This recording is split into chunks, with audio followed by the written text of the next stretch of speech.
할렐루야. 우리 찬송가 320장 나의 죄를 정케 하사 함께 찬송하면서 화목한 기도에 시작합니다.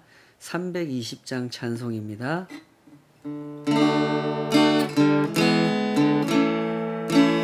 나의 죄를 정케 하사 주의 일꾼 삼으신 구세주의 넓은 사랑 항상 찬송합니다. 나를 일꾼 삼으신 크신 능력 주시고 언제든지 주 뜻대로 사용하여 주소서. 내게 부어주시려고 은혜 예비하신 주의 은혜 채워주사 능력 있게 합소서. 나를 일꾼 삼으신 주 크신 능력 주시어 언제든지 주 뜻대로 사용하여 주소서. 죄의 짐을 풀어주신 주의 능력 크도다. 나를 피로 사신 예수 내 맘속에 오소서. 나를 일꾼 삼으신 크신 능력 주시어 언제든지 주 뜻대로 사용하여 주소서. 주여 내게 성령으로 충만하게 채우사 생명수가 강물처럼 흐르게 하옵소서. 나를 일꾼 삼으신 주 크신 능력 주시어 언제든지 주 뜻대로 사용하여 주소서.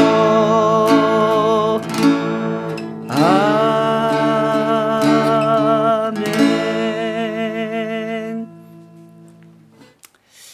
아버지 하나님, 그 은혜로우신 부르심 앞에 오늘도 저희들이 겸손하게 엎드리기를 소원합니다.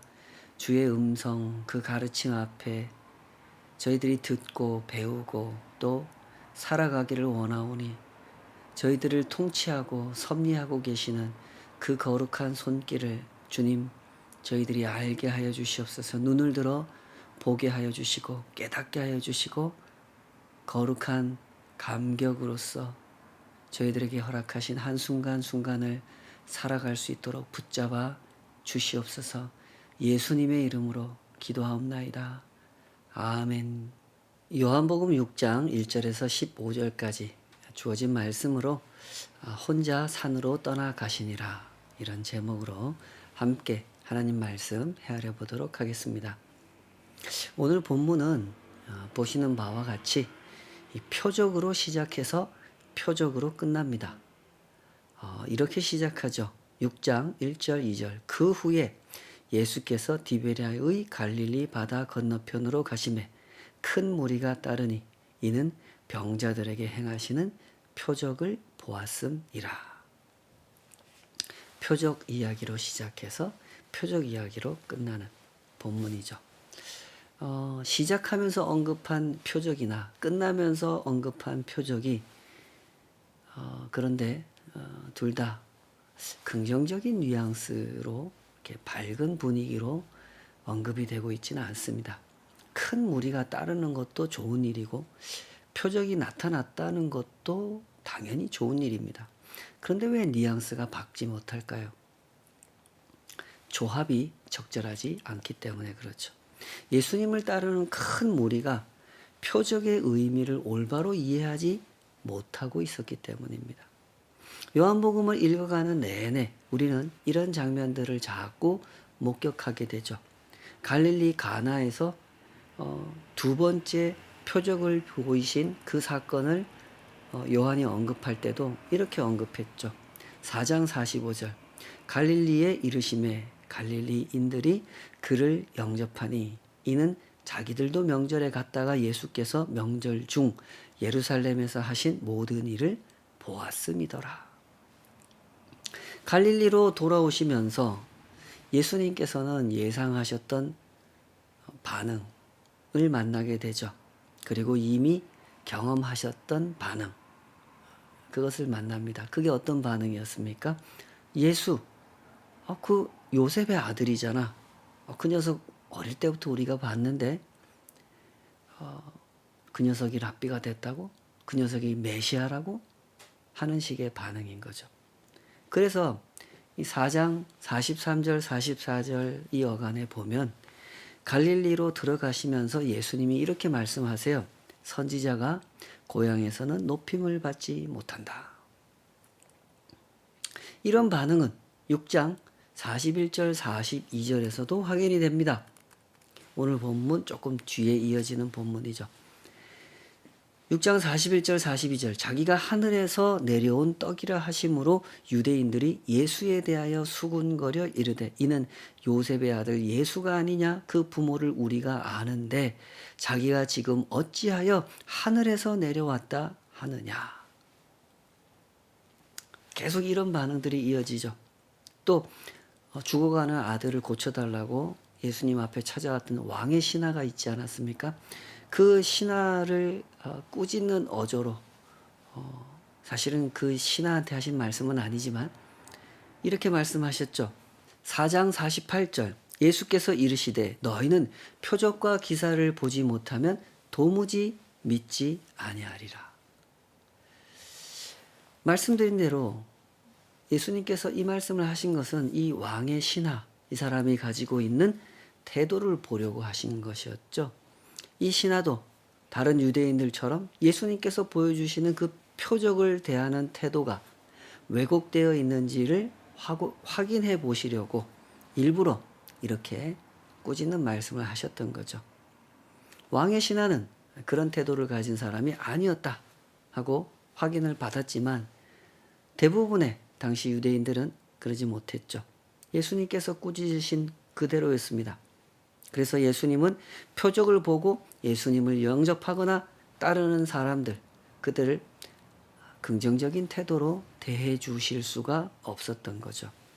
오늘 본문에서는 그런 사람들을 아예 피해 버리십니다.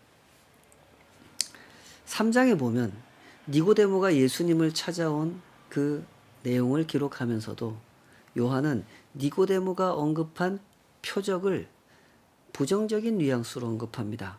3장 2절에 그가 밤에 예수께 와서 이르되 랍비여 우리가 당신은 하나님께로부터 오신 선생인 줄 아나이다. 하나님이 함께 하시지 아니하시면 당신이 행하시는 이 표적을 아무도 할 수 없음이니이다. 대단히 예수님을 인정하는 것처럼 이렇게 표현했지만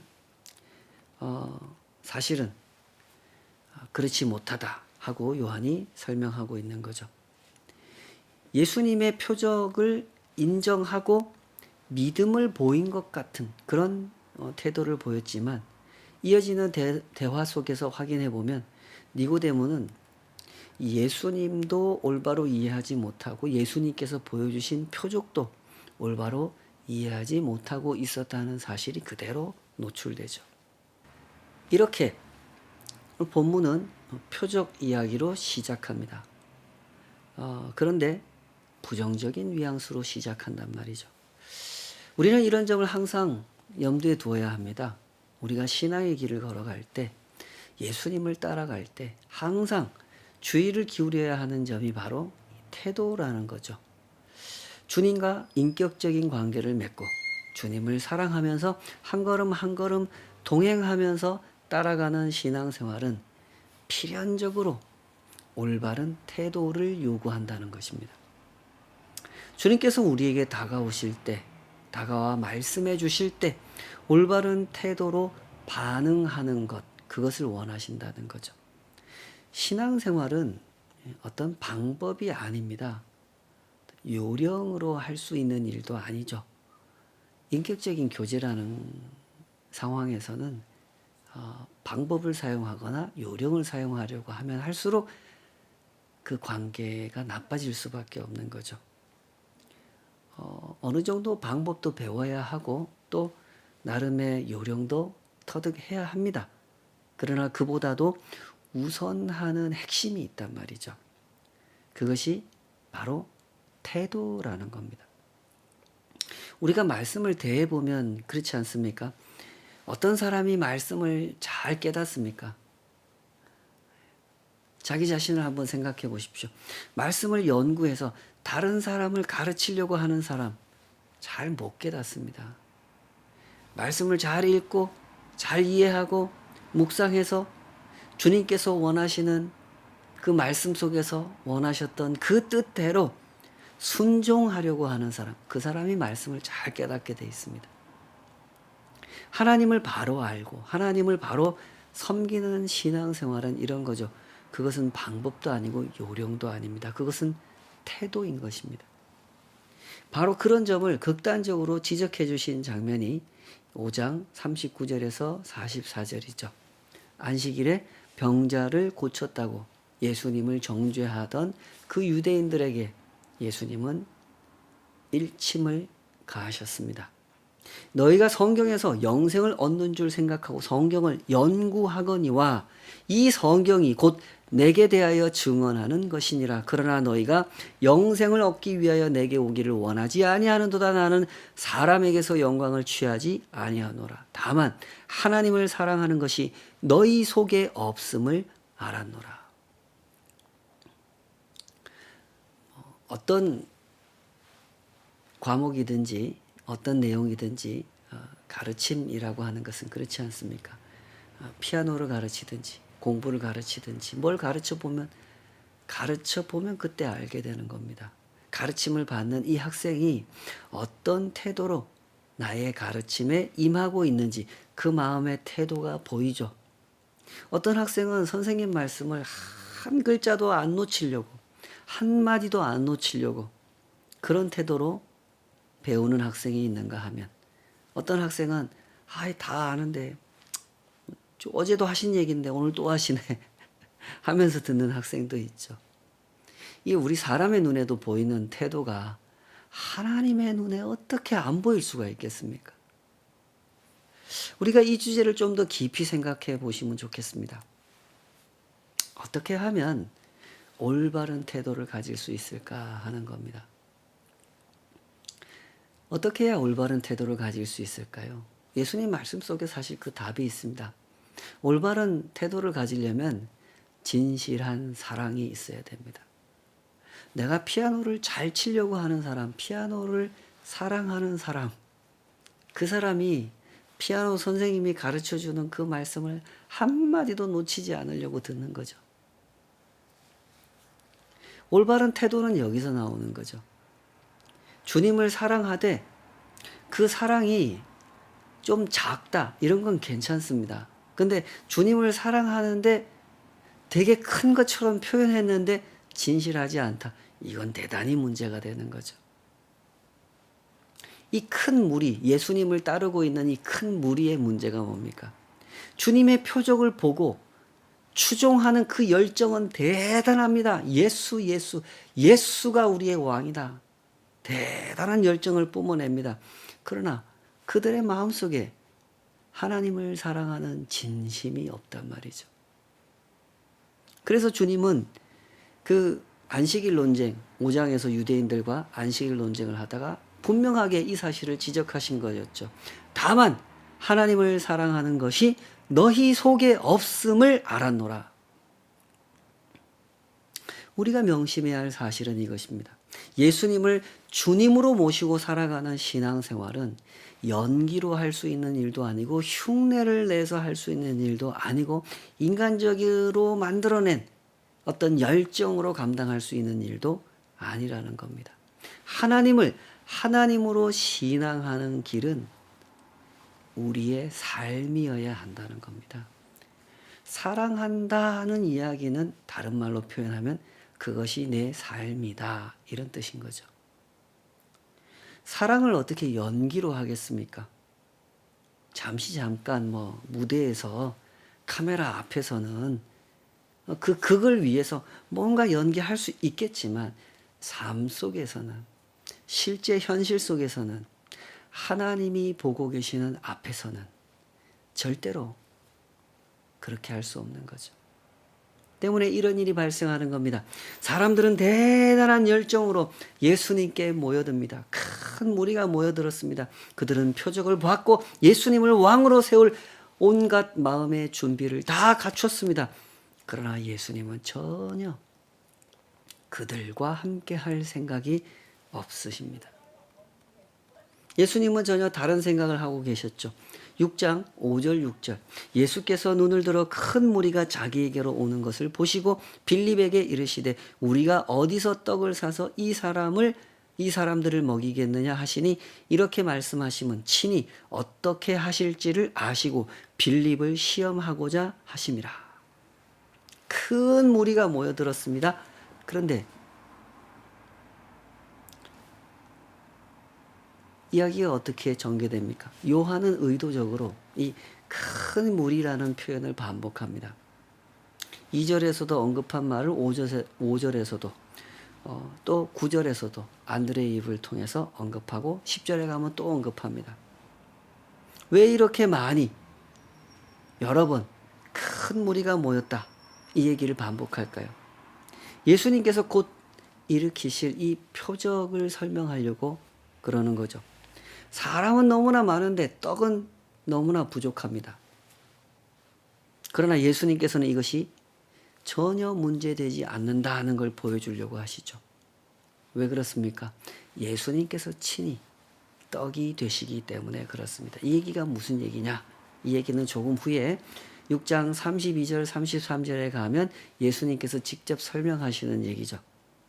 6장 32절 33절 예수께서 이르시되 내가 진실로 진실로 너희에게 이르노니 모세가 너희에게 하늘로부터 떡을 준 것이 아니라 내 아버지께서 너희에게 하늘로부터 참 떡을 주시나니 하나님의 떡은 하늘에서 내려 세상에 생명을 주는 것이니라.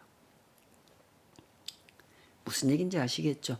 사람들은 자꾸 먹고 배부르는 떡, 육신의 배를 부르게 하는 떡, 육신의 필요, 육신의 욕구를 채워주는 떡에 집착한단 말입니다. 그거 보지 말라고 예수님이 얘기하시는 겁니다.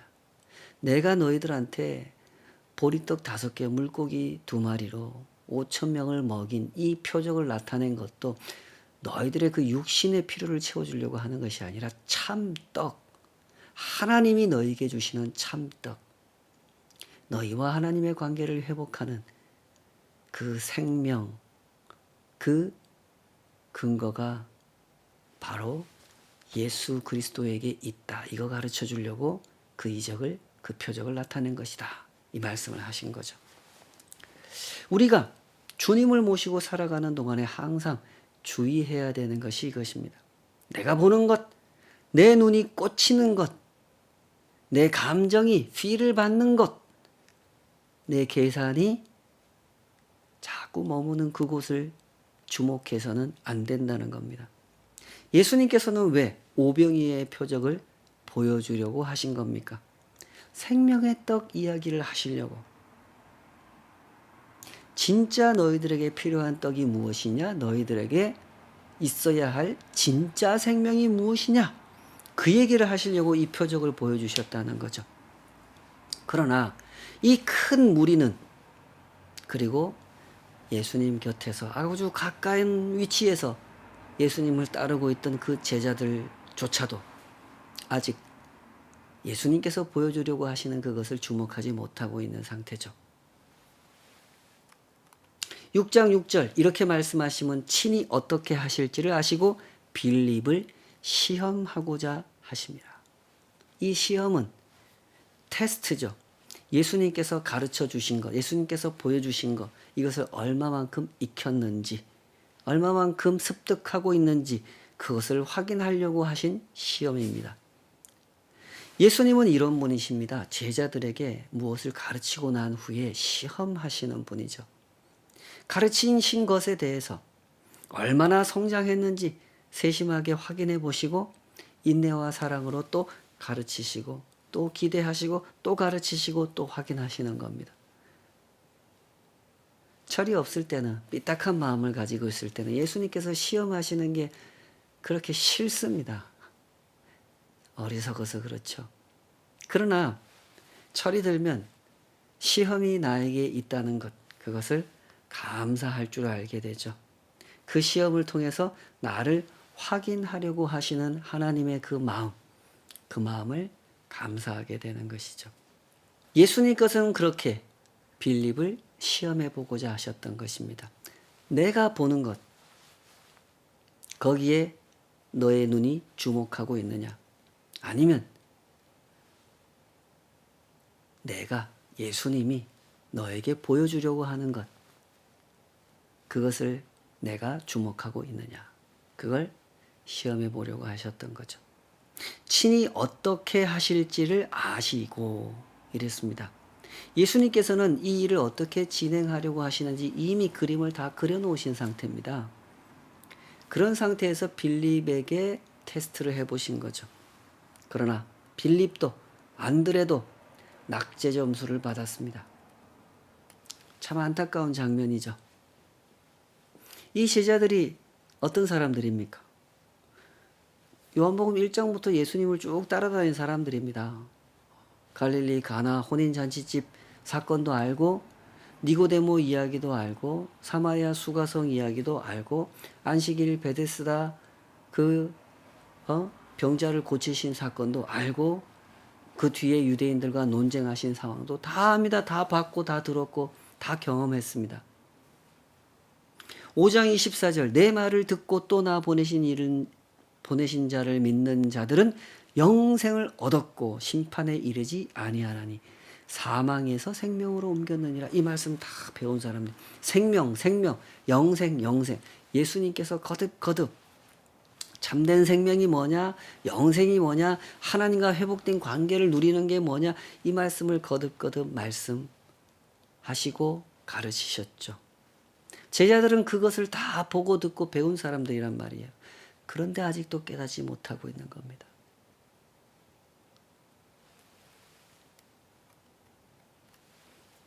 제자들은 지금 자신들 앞에 서 계신 예수님이 하나님의 아들이심을 망각하고 있는 겁니다.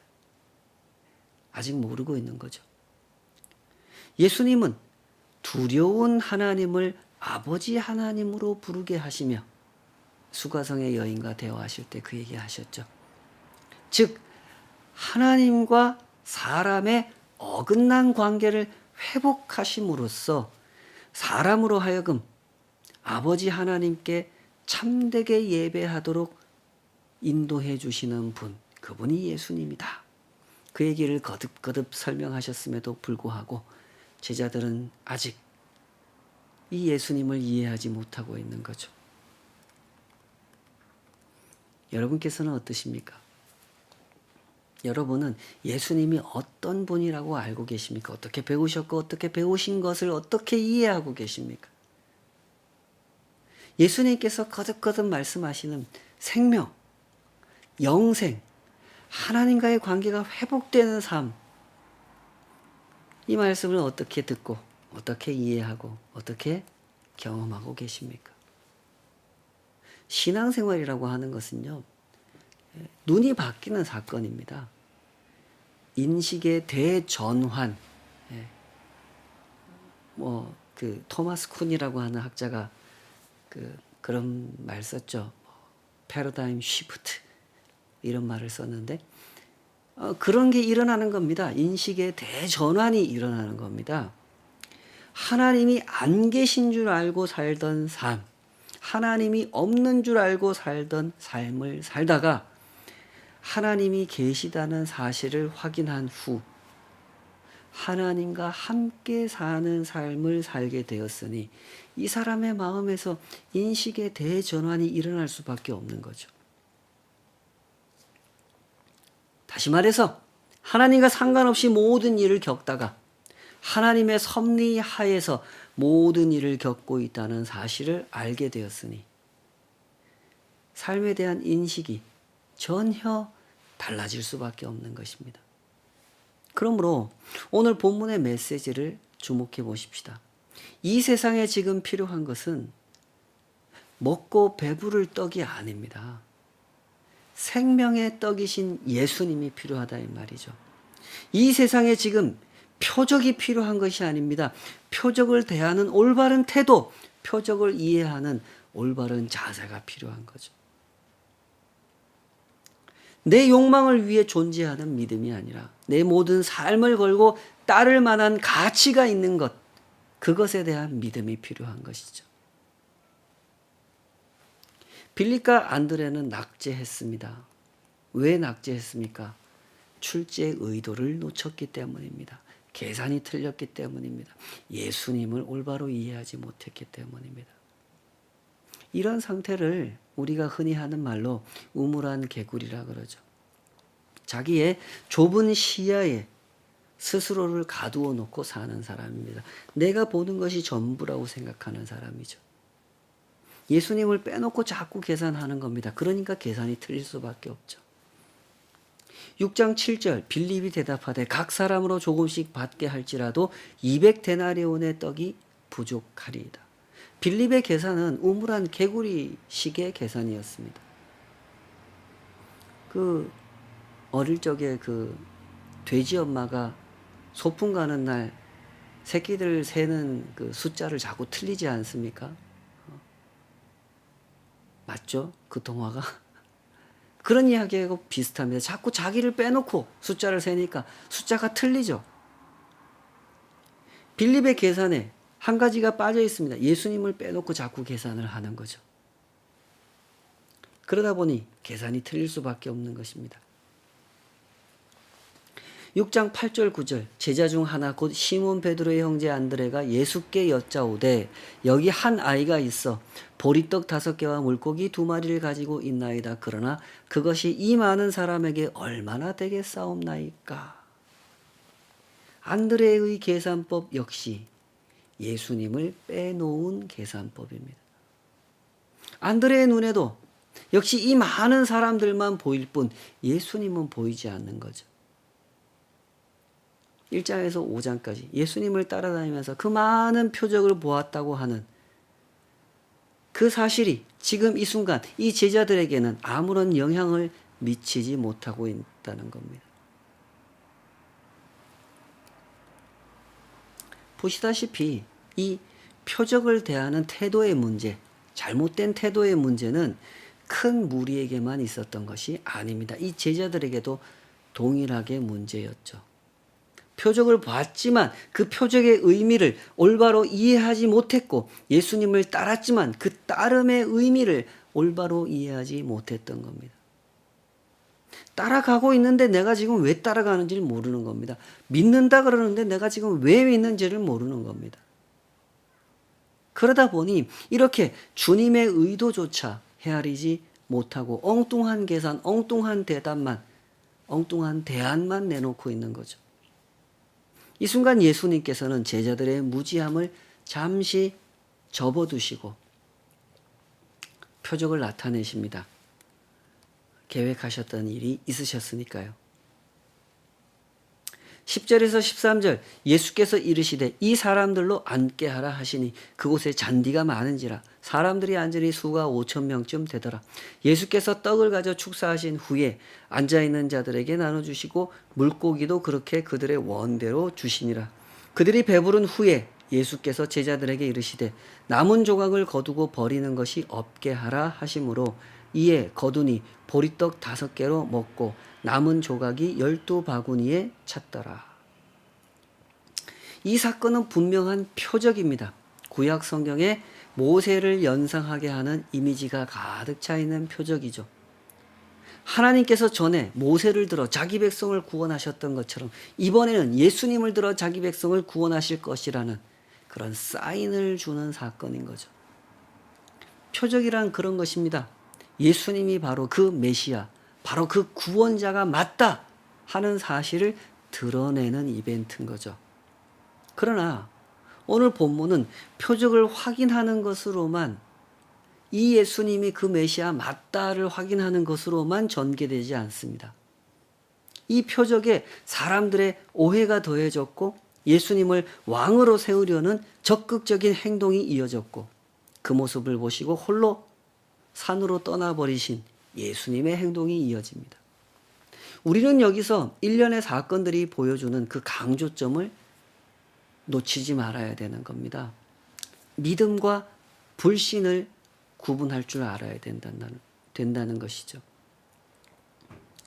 큰 무리가 모였고 표적을 경험했고 예수님을 적극적으로 추종하려고 했다고 하면 그것을 믿음이라고 평가해야 될까요? 불신이라고 평가해야 될까요? 당연히 믿음이라고 평가해야 되지 않겠습니까? 그러나 예수님은 그것을 불신이라고 평가하셨다는 사실, 우리가 그것을 주목해야 된다는 거죠. 예수님께서 왜 그것을 불신이라 평가하셨습니까? 표적을 해석하는 그들의 관점이 너무나 왜곡되어 있었기 때문이죠.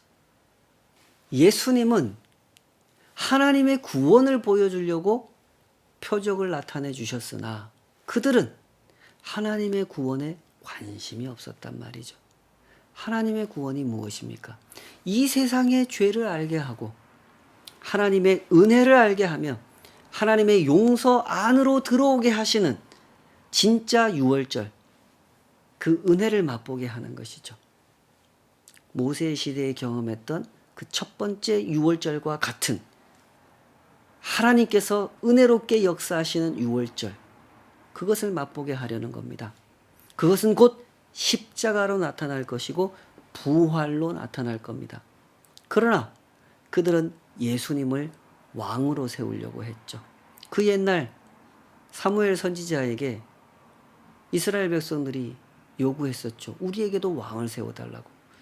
우리에게도 강한 군사를 일으킬 수 있는 중앙 집권 체제를 만들어서 군대를 만들고 그 군대를 가지고 이웃 나라들과 싸워서 이기게 할 수 있는, 그래서 더 번영하게 할 수 있는 그런 왕을 세워달라고 요구했던 그 사람들처럼